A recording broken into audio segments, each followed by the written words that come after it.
istilahnya kan tolak ukurnya desa mandiri itu ya desa yang tidak lagi berharap update.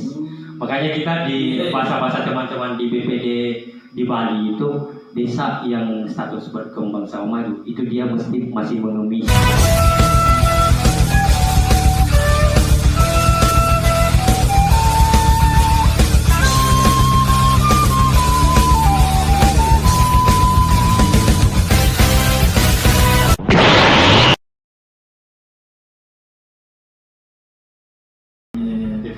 Baik Linda, selain sebagai praktisi sekolah multikultural, sastrawan dan politisi, Anda juga melakukan pendampingan dan pemetaan potensi desa. Apa yang diharapkan dengan adanya pemetaan potensi desa ini, Linda? Jadi sebenarnya ini saya kan juga masuk di tim pengembangan beberapa desa di Bali. Dan di Bali itu bahkan hampir semua desanya itu sudah status mandiri. Karena kan kalau status desa di Kemenkes itu di websitenya Kemenkes itu kan ada namanya status. Status desa itu kan tertinggal, berkembang, maju dan mandiri. Di Bali ini hampir semuanya mandiri. Jadi saya kan kemarin 3 bulan di sana di Kabupaten Badung, Bali. Kemudian kenapa saya tertarik kembali ini beberapa desa yang saya coba komunikasikan yang mungkin yang sudah berlangsung di Bantu Baji, karena sebenarnya banyak anggaran-anggaran di pusat yang itu bisa dibawa ke desa. Cuman kita yang di pusat ini kelemahannya kita tidak punya data. Makanya kalau misalnya kita ada misalnya program pasar, pengadaan pasar, tiba-tiba investor tanyakan data-data validasi datanya tidak ada. Makanya ya kalau cuman kita cuma ambil di BPS, kan BPS itu bahkan kan di pemilihan tingkat desanya biasanya masih bermasalah. Makanya kenapa di pemetaan desa itu kayaknya penting, supaya kan di pemetaan ini kita akan ulik betul-betul semua, mulai dari profesi ke komoditasnya, apa yang menjadi potensi desa, apa yang menjadi kekurangan desa. Melalui pemetaan itu bisa akan kelihatan semua. Jadi itu bisa jadi intervensi bahwa desa tidak lagi kerja kalau proses penyusunan RPJMdes mesti BPD-nya turun ke masyarakat awam yang bertanya apa yang perlu karena kan saya tidak bisa bayangkan kalau misalnya BPD itu secara aspirasi proses RPJMdes itu, kemudian yang menjadi narasumbernya misalnya yang diminta data orang-orang yang pendidikannya dari cuma SD, paling kan yang dia kalau cari apa yang perlu diperbaiki, paling jalanan itu lubang.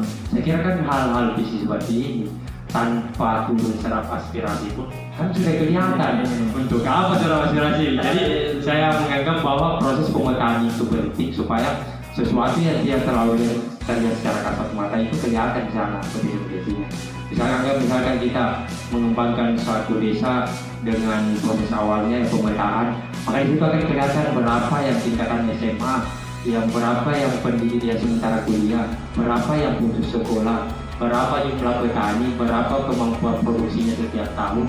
Dan melalui data itu saya yakin banyak hal yang bisa dijauhi di luar dari anggaran update dan ADD.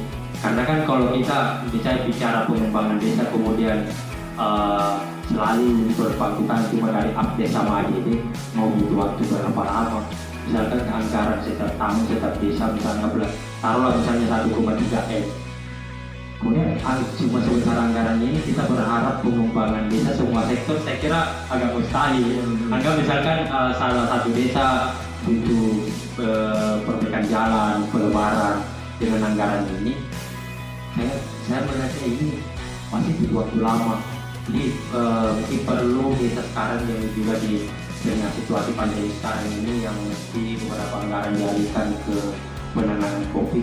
Desa mesti harus survive, dia harus mulai belajar dan berani mencoba peluang-peluang baru di luar daripada apa yang sudah dikasihkan oleh pemerintah. Jadi targetnya ini desa harus mandiri. Nah kalau di Bulukumba sudah ada desa yang mandiri atau sudah ada berapa desa yang punya potensi untuk mandiri? Kalau desa secara keseluruhan desa di Bulukumba itu istilahnya kan tolak ukurnya desa mandiri itu ya desa yang tidak lagi berharap update. Makanya kita di bahasa-bahasa teman-teman di BPD di Bali itu desa yang status berkembang sama maju itu dia mesti masih menulis update. Masanya dia menulis karena kan sebenarnya kan kalau kita betul-betul bisa maksimalkan potensi yang ada di desa itu kalau cuma angka 1, yang dikasih waktu 1 tahun itu menurut desa yang dia betul-betul bisa memaksimalkan potensinya itu dana yang kecil. Bahkan ada satu desa di namanya Desa Pongo, dana mungkin pernah dengar Desa Pongo itu setiap tahun masih pendapatan BUMDesnya itu di atas 10 M. Jadi 10 M ini sementara update saja 1,3 juta. Jadi dia meskipun sudah tidak dikasih update, ya desanya tetap bisa hidup. Cuma kan mungkin kita selama ini hampir semua desa kan dia terlalu percaya hal-hal yang itu bentuknya memang berdasarkan arahan dari DPRD. Jadi belum ada desa yang berani mencoba sesuatu yang itu misalnya program yang baru karena kan mungkin salah satu jadi ininya juga karena memang desa kan dia mesti betul-betul apa yang dilakukan betul-betul bisa dipertanggungjawabkan. Jadi saya melihatnya itu dampaknya dari regulasi itu juga ada rasa ketakutan dari desa untuk melakukan sesuatu. Betul. Kalau di Bulukumba ini sudah ada berapa desa yang masuk dalam proses pemetaan ini? Kalau untuk sekarang saya sedang mengerjakan 2 desa Berkepaji yang kemarin kita sudah ada komitmen untuk di desa Berkemangiri. Kalau Berkepaji sendiri masih sekarang tahap akhir untuk rekapitulasi datanya.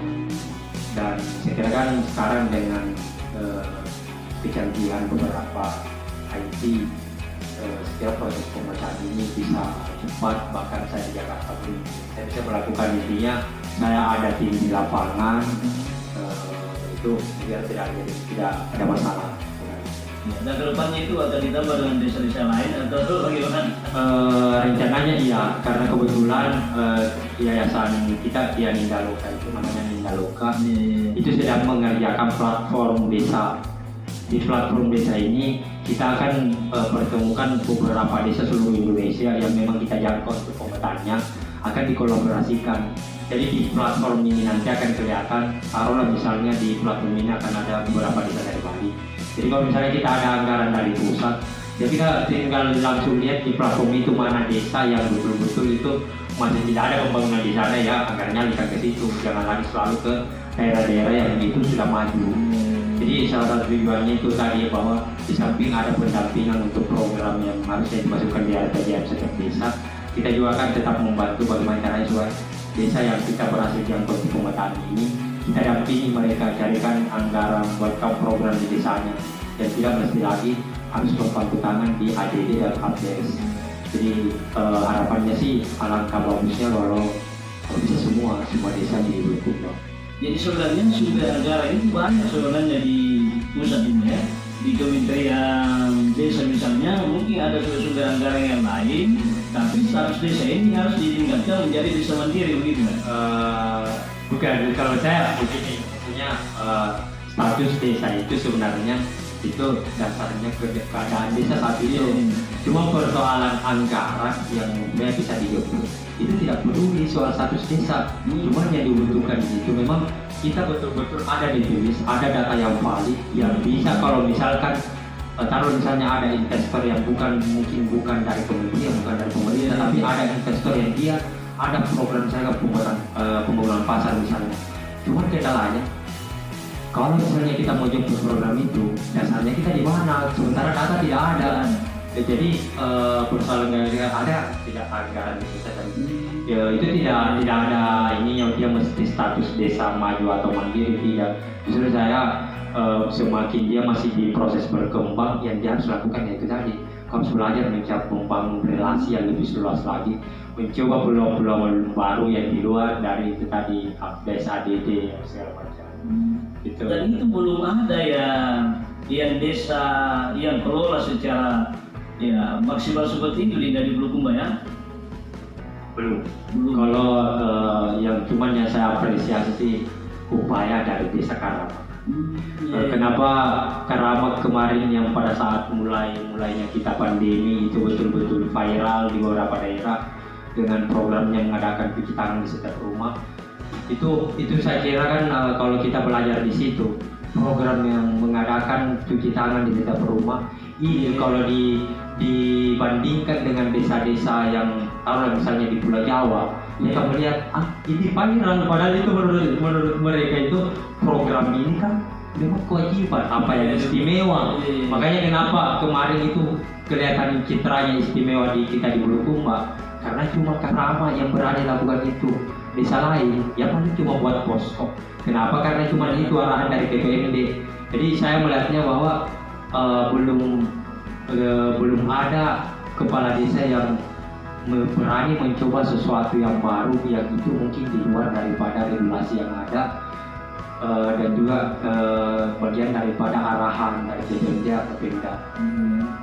Ya, saya juga sebenarnya punya harapan, Dinda, bagaimana setiap potensi-potensi desa atau potret desa itu sebenarnya ada di instansi atau dinas terkait, termasuk misalnya ada di website Pemda, Dinda. Jadi begitu misalnya bicara soal desa ini, tinggal diklik, dilihat, oh ada sebetulnya, kemudian ada potensinya, ya bayangan desa misalnya seperti ini, dan itu juga tidak terjadi sampai hari ini. Salah satu output dari pemetaan kita sebenarnya memang itu website desa. Jadi di website desa ini itu nantinya di situ selain ada transparan, karena menurut saya kan harusnya memang kita sudah mulai sekarang semua jenjang pemerintahan itu transparansi mesti harus ini. Jadi di website itu nanti selain potensi desa itu akan dicantumkan, di sini juga akan ada transparansi dari anggaran desa sendiri. Kemudian ini juga akan memudahkan proses kerja teman-teman staf di desa, karena kan saya sering melihat di desa-desa itu cuman proses laporan pertanggungjawaban butuh waktu berbulan-bulan. Padahal sekarang kan kalau kita misalnya digital natif misalnya kayak beradaptasi dengan kemampuan teknologi, RPJS itu hitungan jam bisa selesai. Makanya setiap ada program yang sudah kau masukkan di website, nanti pada saat dibutuhkan tinggal di print out. Dan saya kira kan sekarang kalau misalnya beberapa desa kalau dia mau LPG ya mesti diinput manual semua.